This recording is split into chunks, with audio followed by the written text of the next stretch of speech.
Ora, sejam bem-vindos, eu sou Diogo Maralhas, este é o episódio de estreia do Zorro à Esquerda. Muitos de vocês podem estar a perguntar o que raio que parvoeira vem a ser esta do Zorro à Esquerda. O Zorro à Esquerda mais uma vez, é uma tentativa de discutir futebol sem causar polémica. O que é que eu quero dizer com isto? É uma conversa de café entre mim e tu que estás a ouvir isto. Porque aquilo que eu tenho a intenção de fazer chegar a ti é a minha maneira de ver o futebol, a minha maneira de pensar no futebol, a minha maneira de discutir futebol. Não vou me meter aqui a dizer que estou certo, estou errado, lá porque eu tenho uma opinião e tu tens outra, não quer dizer que eu esteja completamente errado ou que a tua opinião não valha nada. Não. Cada pessoa tem uma opinião, somos todos humanos, não pensamos todos da mesma maneira. Aquilo que eu acho correto, tu podes achar errado, o que eu acho errado, tu podes achar correto. Estão a perceber a situação. Eu só quero discutir futebol. Quero falar de futebol, quero perceber o meu lado do futebol. Eu vivo numa família em que quase toda a gente adora futebol. O meu avô, lá veio a treta da história. Aquela história que toda a gente conta, e tal, e coisa, e não. O meu avô foi jogador de futebol, jogou no Clube Oriental de Lisboa. O meu tio foi jogador de futebol, não chegou a ser profissional, mas pronto. E há aquele bichinho do futebol pela família toda. O meu pai, ele próprio também fazia coberturas de futebol, coberturas não cobertores, fazia reportagens sobre jogos, fazia reportagens de desporto, fazia tudo um pouco. E então esse bichinho do futebol passou para mim. E tendo na família tanta gente que gosta de futebol, que via o futebol mais antigo, como eles dizem, no meu tempo é que era bom e tal, tendo essas bases, ver o futebol hoje em dia entristece-me um pouco. Porquê é que me entristece um pouco? Porque os protagonistas do futebol hoje em dia não são os jogadores, não são os 11 que estão de cada lado, não são sequer os adeptos que estão na bancada a fervilhar, a vibrar com a equipa que defendem ao peito. São os árbitros. Pois, aquele quarteto fantástico, muitas vezes, que define jogos, muitas vezes, mais que os próprios jogadores, e que ultimamente tem feito um trabalho deplorável. Vamos recuar à final da Taça da Liga, à Final Four, a meia final entre Porto e Benfica. Foi um completo desastre, foi o epítome do que é a arbitragem em Portugal, do quão retrocedemos a nível de futebol. Porque aquele jogo, e perdoem-me a expressão, foi estúpido. Foi muito estúpido. E para os dois lados, atenção, não foi estúpido só para o Benfica ou só para o Futebol Clube do Porto. Não, não, não. Aquilo houve decisões para os dois lados que não fazem sentido, que não lembram campeonatos do Uzbequistão. Por exemplo, na primeira parte, se não me engano, exato, foi no primeiro gol do Futebol Clube do Porto, a meu ver, é decidido de falta sobre o Gabriel. Lá está, vão já começar os adeptos do Futebol Clube do Porto, se algum estiver a ouvir, se alguém se der ao trabalho sequer de ouvir isto, de começar, pois, e já está a favorecer e não sei o quê. Não. É ver o jogo como as coisas são. Ver as coisas como elas são. A meu ver, é precedido de falta o lance do Brahimi que originou o gol. E, lá está, é um lance precedido de falta. Havia de ser chamado o árbitro a ver no vídeo árbitro. Não foi chamado. E agora aqui toca-se no ponto ferível, no ponto suscetível, peço desculpa, das arbitragens em Portugal. Quando o árbitro falha, a culpa, ou o backup, por assim dizer, é o vídeo-árbitro. Quando o vídeo-árbitro falha, temos algum backup? Quem é que, no caso do vídeo-árbitro falhar, garante que o lance é bem analisado, que o lance é correspondente à verdade desportiva, que o lance é analisado como deve ser? Se temos um árbitro que não consegue ver a falta, seja pelo local onde estava, seja por no entendimento dele não achar falta à primeira vista, e vamos ser honestos, a função de árbitro é muito complicada. Apesar deles fazerem mais arbitragens, eu admito, eu tenho essa capacidade de pensar que ser árbitro não é fácil, é uma função muito complicada. Analisar logo lances à primeira vista, decidir se é penalti, se é falta, se é vermelho, se é amarelo, se ele deu um pontapé, se ele cuspiu em cima, sem ter recursos a repetições, é muito complicado. Nós, quando estamos em casa a ver a bola no sofá, no café, estamos a beber café, estamos a fazer o que seja, já nos é complicado analisar lances com repetições e com 25 mil diferentes níveis de câmara e luz e exposição e mais não sei o quê. Agora imaginem o quão não é difícil para um árbitro.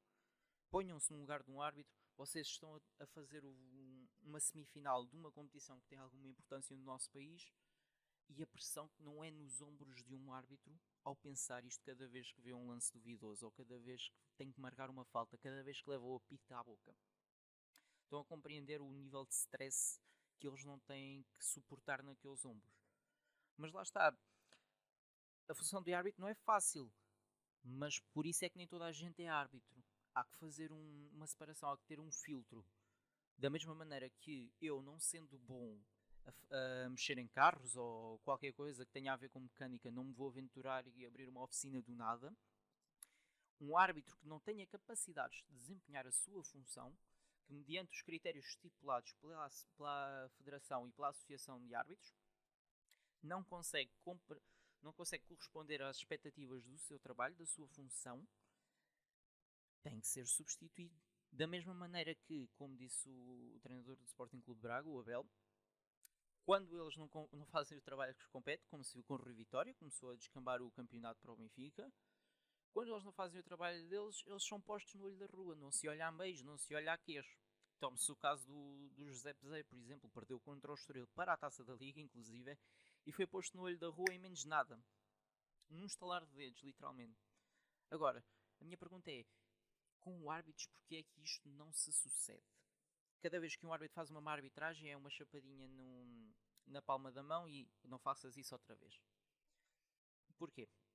Da mesma maneira que eles têm uma função que tem alta pressão, não digo que não, já o admiti, da mesma maneira que eles têm essa pressão na sua função, também têm os treinadores, também têm os jogadores, também têm os dirigentes, peço desculpa, também têm os diretores de comunicação, também têm 1001 pessoas que estão envolvidas no mundo do futebol. O que eu quero dizer com isto é, o árbitro erra, como se foi durante o fim de semana, na Taça da Liga, na Final Four, e na final inclusive, o árbitro erra e a maior parte das vezes não lhe acontece nada. Dá-se-lhe nota negativa, claro, mas a maior parte das vezes ele a semana a seguir já está a apitar outro jogo, já está a fazer novos erros. Não deveria haver aqui, e aqui eu peço que deixem a vossa opinião, que seja por mensagem, por onde quiserem, deixem os vossos 5 cêntimos, por assim dizer, neste assunto. Não haveria de haver aqui um acompanhamento melhor da nossa federação? Por exemplo, um árbitro erra, tem um jogo péssimo, como foram os árbitros da Final Four, para todas as equipas, atenção, não foi só para o Benfica, não foi só para o Porto, foi para todas as equipas. Houve naqueles 2 jogos, mais a final, houve muito lance duvidoso.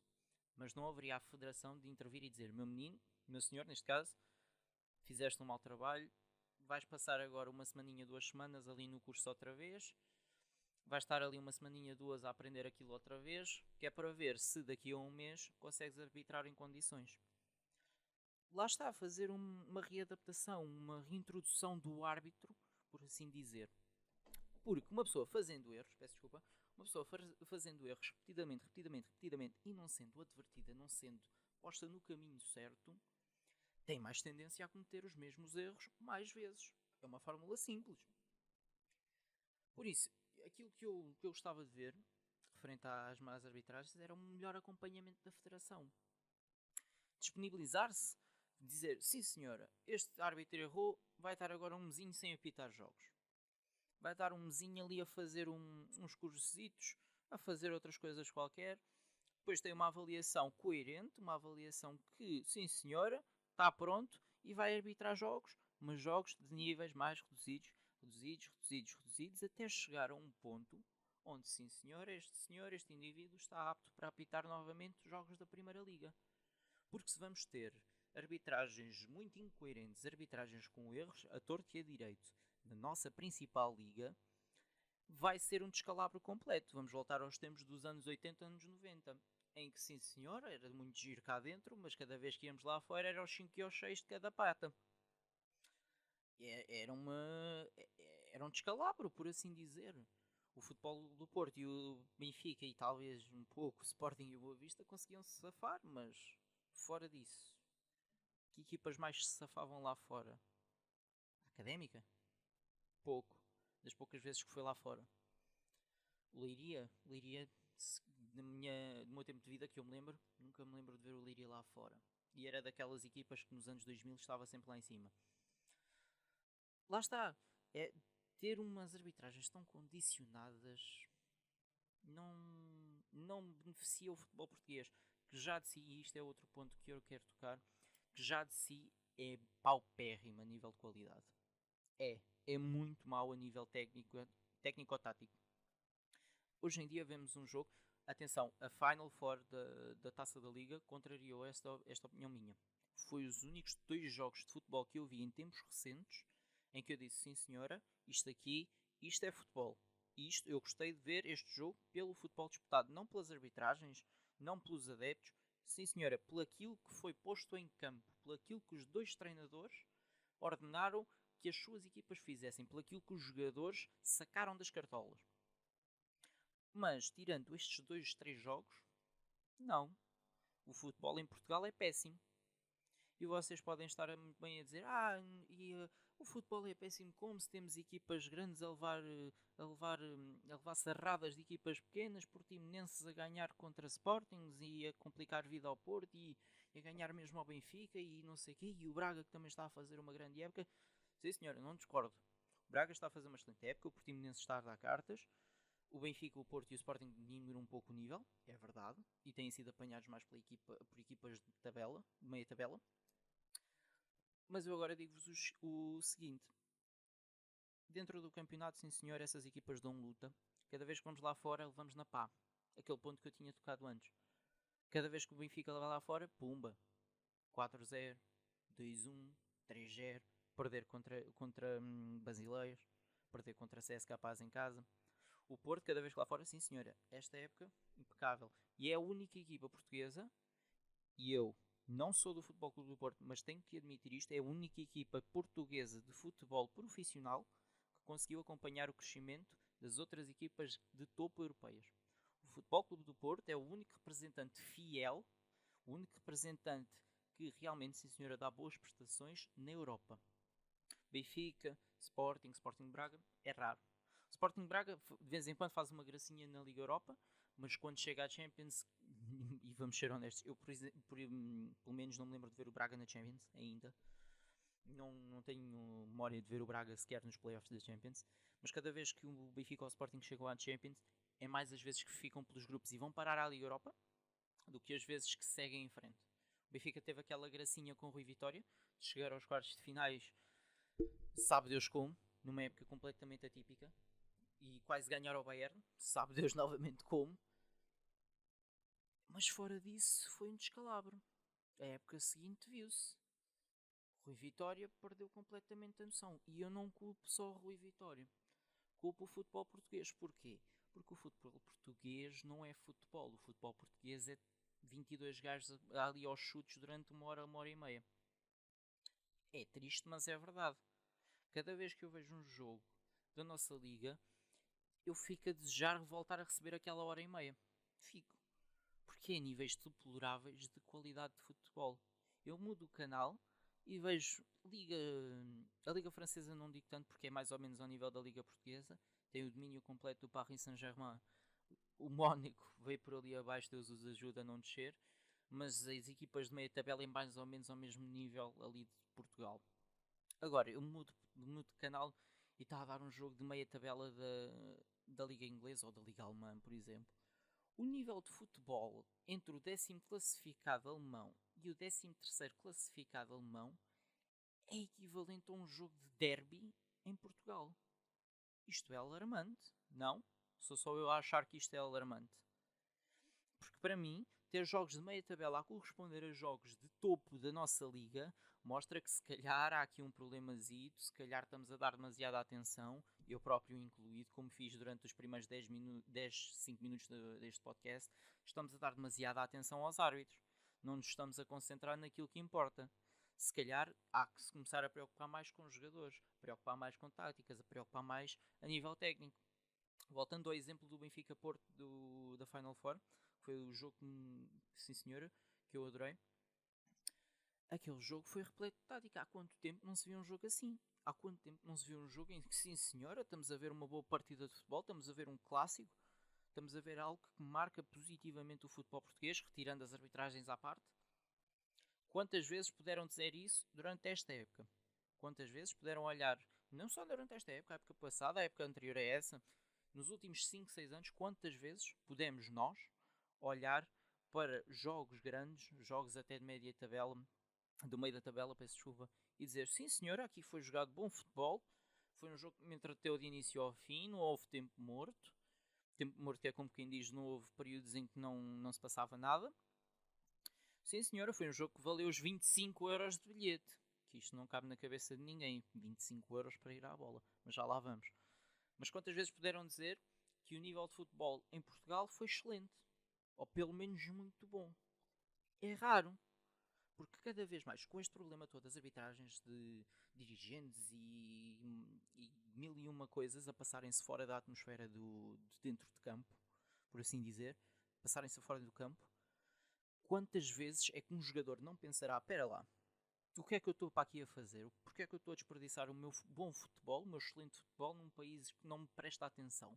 Num país em que os erros de um árbitro são mais valorizados que a minha boa exibição? Onde um gol meu, por, por mais mágico que seja, se for marcado num Boa Vista Marítimo, que é marcado às 9h30 da noite numa terça-feira, tem menos hipóteses de aparecer no telejornal, nas notícias, de ser espalhado pelo mundo, que aquela que, por exemplo, uma cabeçada nos dentes do Danilo num jogo às 7h30 da tarde entre um Benfica e o Porto. Lá está. Por que raio irá um jogador desperdiçar o seu bom talento? E atenção, aquela situação do Danilo não foi completamente à toa, é um exemplo. Não levem a nível literal. Porque é que um jogador irá desperdiçar o seu talento, o seu conhecimento numa equipa mediana? Num Portimonense, por amor de Deus. O Portimonense é um mau exemplo. Atenção, eu agora percebi disto. O Portimonense é um péssimo exemplo para isto. Mas, por exemplo, num Boa Vista. Para quê? Para passar a vida ali na meia tabela, sem coisa e não sei coisa. Para ser prejudicado cada vez que enfrenta um grande. Lá está. Porque há uma diferença. Os grandes para os pequenos, há ali qualquer coisa que difere. Há ali uma separação, por assim dizer. Há um gap. Hoje em dia fala-se muito no generational gap. Aquela diferença entre gerações que têm ideais diferentes, formas de ver a vida diferentes, tudo diferente. Na Liga há a mesma coisa. Há ali um gap. Há ali uma diferença estupidamente enorme entre as primeiras 4 ou 5 equipas e o restante. Há uma diferença enorme a nível de salários, a nível de orçamentos, a nível de condições de treino, a nível de tudo. Mesmo tudo, até dentro do próprio campo. Porque sim senhora, 11 para 11 e que ganhe melhor, mas apanhas um jogador da equipa grande pela frente e o árbitro de certeza que dá mais a bebês a ele. Tu sendo jogador de uma equipa pequenina. É triste. Isto leva ao quê? Que os jogadores que estão num Passos, que estão num Portimonense, por exemplo, agora, num Rio Ave, num Boa Vista, que queiram sair. Nem que seja para a terceira divisão de Inglaterra, para a Liga 1. Eles querem se ir embora, eles querem aproveitar o bom futebol, eles querem ir para um país onde, sim senhora, o futebol tem um nível muito elevado, onde equipas de meia tabela podem fazer gracinhas contra grandes, semana a semana, e não em 3 e 4 vezes por cada década, onde sabem que vão ter um melhor aproveitamento desportivo, vão ser mais trabalhados, por assim dizer, a nível técnico e a nível tático, onde sabem que o ponto essencial do futebol é o futebol jogado dentro das 4 linhas e não toda aquela, perdoem-me a expressão, toda aquela estupidez que está fora de campo. A meu ver, o futebol vai denegrindo. O futebol para mim, por mais que me entristeça dizer isto, o futebol para mim morreu, mas ainda não foi enterrado. Porque é polémicas de arbitragem, é operações atrás de operações, é aquele que disse o que disse e depois os dirigentes a insultarem-se uns aos outros. É toda uma mescla de estupidez que os jogadores ficam parvos. Lá está, a estupidez leva à parvoíce. Os jogadores percebem, espera lá que isto aqui, eles estão-se a borrifar para o futebol, eles não querem saber do futebol. Eu vou, mas é-me pirar daqui, vou ali para a Espanha, para os vizinhos, vou para a Inglaterra, vou para a França, vou para a Arábia, que diga-se de passagem, ir para a Arábia hoje em dia é muito mais vantajoso, nem que seja para jogar num clube que está para descer, é muito mais vantajoso do que ficar num grande em Portugal, porque considere-se a polémica toda que há, considere-se todo o ódio que há entre grandes e perceba-se porquê, mas eles preferem pegar de mala e ir do que estar aqui a levar com arbitragens, a levar com suspensões, a levar com discriminação perante os árbitros, a levar com mil e uma coisas. E isto vai gerando uma bola de neve, uma bola de neve, uma bola de neve, até que o nível das exibições, quer das equipas grandes, quer das equipas pequenas lá fora, vai descendo, descendo, descendo, descendo, e vamos perdendo, como aconteceu este ano, lugares na Champions, lugares na Liga Europa, vamos descendo, descendo, descendo, descendo, descendo, até chegar ao limite. E de momento estamos estupidamente perto do limite. Nós, uma seleção, uma nação que foi campeã europeia, lembro, em 2016, contra uma das equipas que era favorita, jogava em casa, tinha todo o apoio de toda a gente, e nós fomos campeões aos trambolhões.